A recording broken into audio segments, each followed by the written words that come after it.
Yo, what's up? Tony Touch right here in the Lower East Side. Shout out to Rap Grid. You know what I'm saying? We in effect chilling. Shout out to Battle MCs in the place to be. Keep doing your shit, man. Rock on.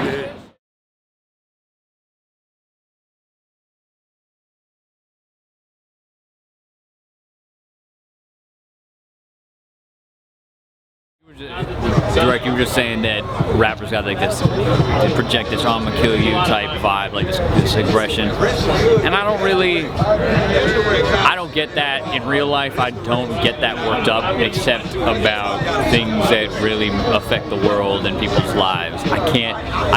If someone was like, got at me in a battle, like Susar today said, like he said, oh fuck SoCon up, you know, battle-wise, presumably. And like, I don't care. Like, I'm battled in 5 years. Clearly, I'm not. But that's the thing, though. That's the thing, right? This is the personality. Also, no one will fuck. If I came back, it would not be the same. It would not be 1-2 punch SoCon. People would be getting mercilessly destroyed at the core of their very being on some out-rapping shit. You know what I would think would happen?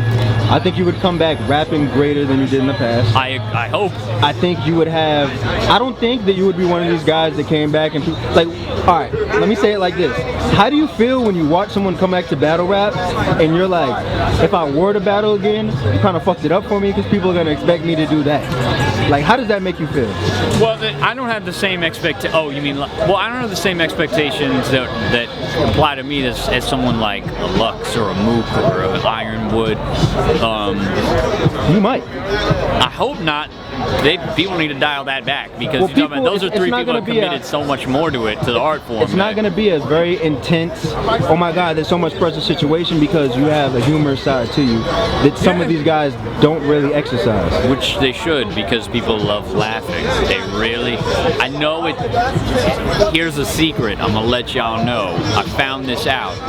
Everybody enjoys laughing unless they are mentally ill and we need to help them. Like, it's okay to laugh. Even if not everyone's gonna be laughing at the same things, but laughter is nice. Appeal to that, even if a little. And that also, like, to have the emotional variance helps your performance. That's what a great performance registers in a lot of different emotional levels, and a lot of different angles. It's not just one vibe. And that's one thing I always, like when I was doing the Fox battle, whipped off the coat, and everyone was laughing, cheering, everything. I was like going crazy and aggressive and everything, and I wish in retrospect I had just done something stylistically more interesting. I don't think I worked on a level that was befitting of what I wanted to do. But you know what I think that he had the crowd against him from the get-go. It wasn't fair. People were like booing him from. But you know what I think it is? I think looking back in retrospect, it's easy to say that, but at the time you were. Like, that was something we had never seen before. Yeah, I don't know though. But you know what it is?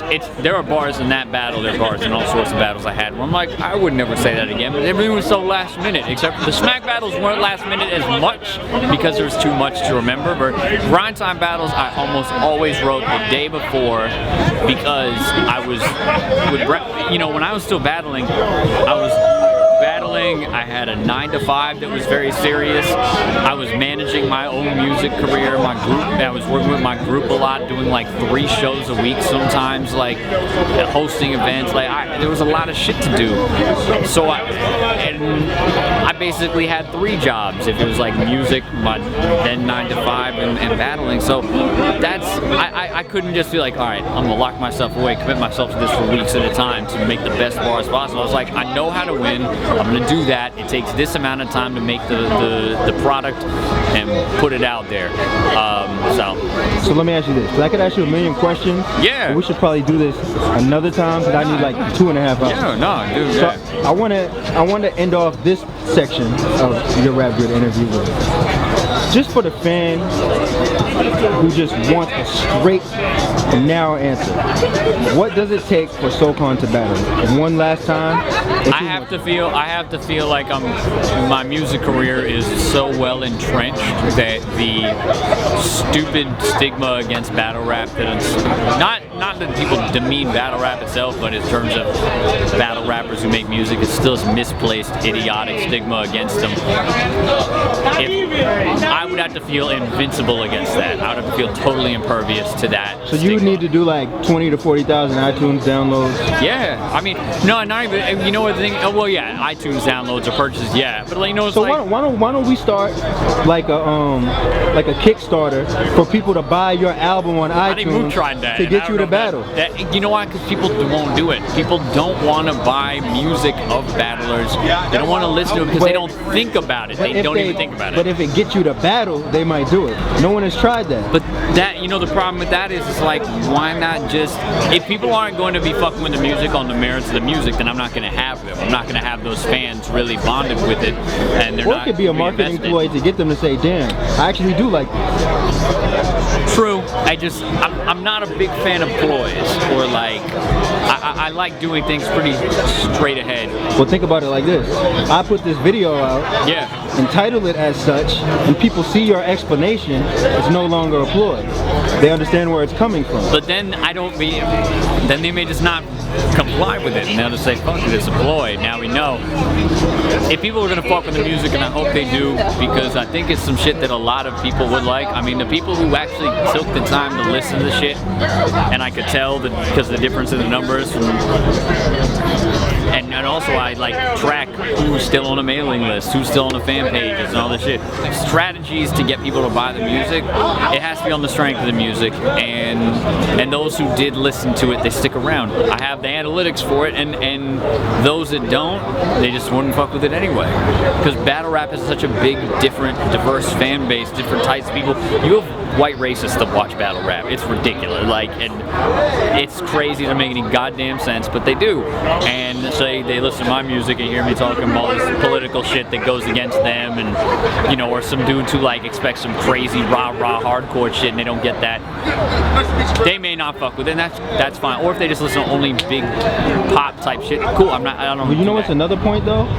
If you bring the same type of content to a battle that you would bring in your music, and Lux is kind of a type of person Yeah. who I would say is kind of what I'm trying to get at, then maybe if people saw such a similarity, then they'd fall in love with the music that much more. I think the difference is though, like the aims are a little bit different. I think Lux is, you know, brilliant rapper, brilliant battler, you know, and does both incredibly.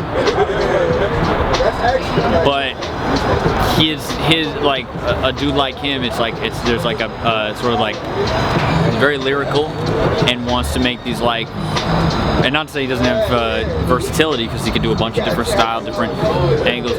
I'm trying to make music that like changes and saves people's lives, not on some like necessarily some inspirational shit, but sometimes that, but like that's what I'm trying to make, and that's a different feeling from battle rap. You don't battle think rap, you could do that in a battle? No, because battling is about shitting on the other person. Well, I will say like this, right? I think there's certain rounds I don't know about whole battles, but there's certain rounds that I think have, alright, for instance, when Loaded Lux, Calico, that third round, some people might, I guarantee, let's say 2 million people watch this, 10 people might have looked themselves in the mirror and said, let me go get a job.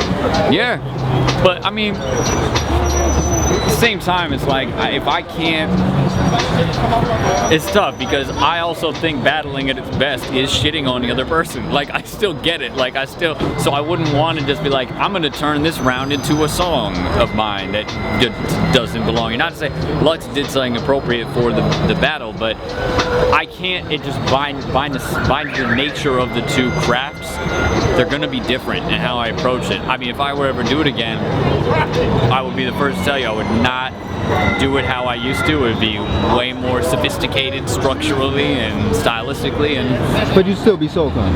I think so. I hope. I don't know if I could be anything else. People but love Soul Khan. You wouldn't get fat jokes. You wouldn't get homophobic jokes. You wouldn't get all that like bullshit, hollow, not hollow to Don, but like hollow as an empty, like empty posturing, macho posturing, because that's what it is, man. I think so many of the world's problems are because people trying to act tough or think they gotta have something over someone else, and that shit's stupid. I don't want to be contributing to it anyway. I mean, it's one thing to be like, I'm a better rapper than you, blah blah blah, dumb, whatever the fuck. Like, but this sort of like this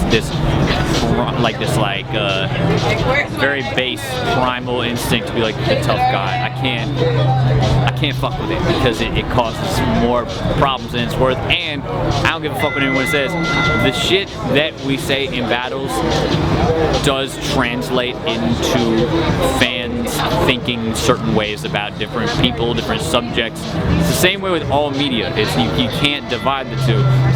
Yeah, and you just have to you have to be honest with that reality. That doesn't mean that people aren't responsible for their own actions, as far as the fans go, or their parents, if their kids, for monitoring what they do. But I don't believe, just based on looking at fan feedback, that everything I said was just taken as irrational. They don't just think oh, it's just a joke and it's entertainment.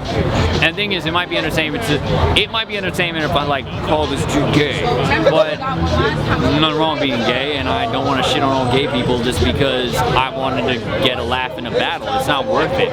If I made one, straight up, if I made one person feel less of an equal, good, valuable person based on their appearance, based on their background, whatever, because of a battle of mine they saw, I would trade every single view and dollar or whatever, directly or indirectly, I ever got from that battle or from battling, period. And I had a fan who hit me up. I think it was about last year, and I had never really cleared the air so much on it, but I was like, yo, I just want y'all to know, my battle rap shit didn't reflect my values, and I don't want y'all to think that I'm not on your side and supporting you, whoever you are. And one of my fans I'm not gonna name him because that'd be inappropriate, but this gay fan of mine hit me up and said it really means a lot to me that you said that, because I felt weird watching that, and I know you didn't mean it that way, but it hurts on a visceral level, A battle rap nightmare is I'm the headliner at Summer Madness and they boo me every round, or I forget my shit first round and can't remember any of my other rounds. I just think Pat Stay has the ability to cross over. I think Pat Stay is dope.